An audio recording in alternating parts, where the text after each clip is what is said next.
out offer. I'm not sure, but... The two swinging metal doors crashed open, and a gust of moist, cold wind blasted through the emergency ward.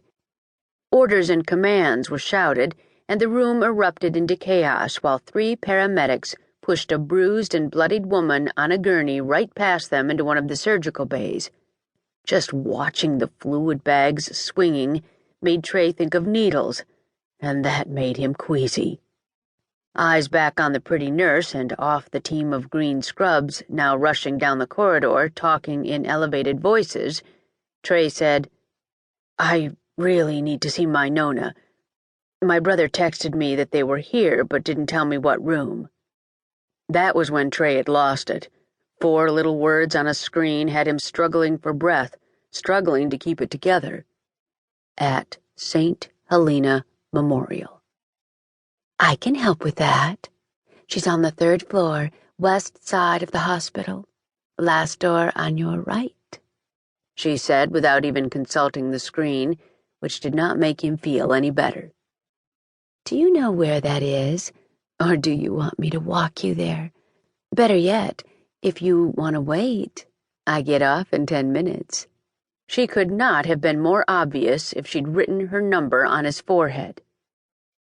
Thanks, but I've got it," Trey said, already heading toward the elevator.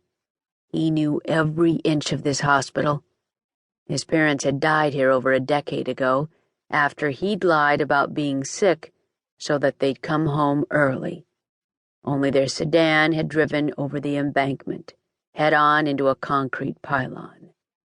Trey exited the elevator on the 3rd floor and made his way past another nurse's station decorated with cut-out hearts, down the corridor, stopping at the last door. He took a deep breath and tried to get his hands to stop shaking.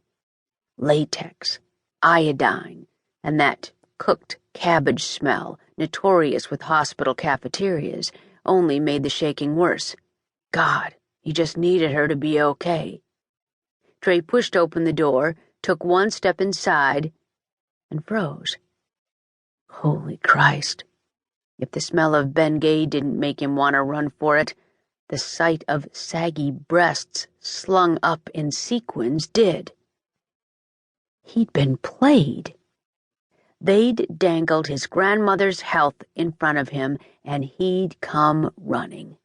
Instead of lying on her deathbed with his family standing in silent vigil, his Nona was at the back of a small cafeteria where the tables and chairs had been shoved up against the wall to create a makeshift dance floor, draped over some silver fox's arm as though he'd caught her mid-faint.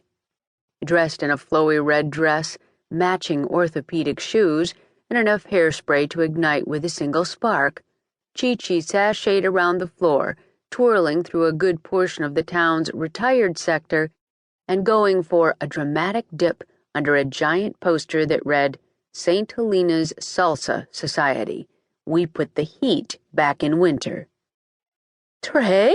Chi-Chi said, mid-toe flick, looking about as startled to see Trey as Trey was when she adjusted her goods and, Christ, he had to look away. "You came?" "You say that as though you didn't leave a half-dozen cryptic messages on my cell implying that I needed to come home before it was too late. And here you are, such a good boy," Chi-Chi praised, smoothing a hand over her gray updo and coming over to give him 2 kisses to the cheeks. "Just in time for, you'd better say, my resuscitation." He ran a hand down his face. "I thought you were..." Dead. He'd thought she was dead.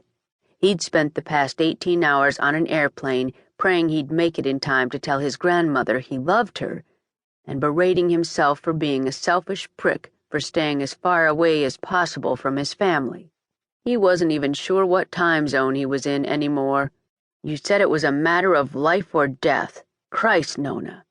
"Watch your language," she chided. "And this is life or death.